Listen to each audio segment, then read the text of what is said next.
આપને વિનંતી કરું છું, આટલા શબ્દો યાદ રાખજો. આ દેશનો ધર્મ બે જગ્યાએ નિષ્ફળ ગયો. અમે વક્તાઓ, કથાકારો, કેનારાઓ, ગુરુઓ, જે કંઈ તમે કયો એ એજ્યુકેટેડ વર્ગ બેઠો એટલે કહું, બે જગ્યાએ દેશનો ધર્મ નિષ્ફળ ગયો. પેલી એ જગ્યાએ કે પાણામાં પરમાત્માને દેખાડી ગયો, માણસમાં ન દેખાડી ગયો.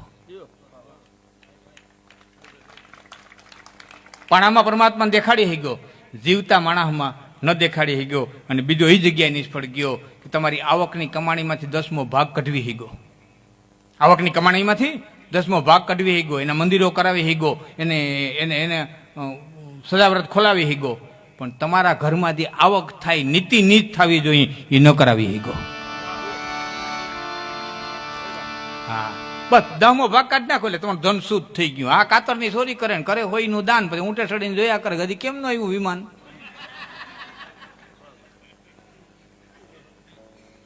આમ સોખા થતા છે.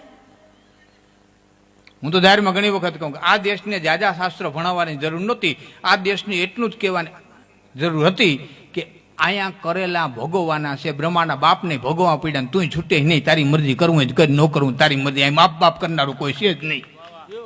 આ માફની ઘાણી વેચમાં નાખી ને એમાં હલવાના. દીવા કલાક હું માફ કરી દે, હે અગરબત્તી કરશે માફ કરી લે. માપ બાપ કરનારું કોઈ નથી. રામના બાપને ભોગવવા પડ્યા, એ કડી કહું તમને.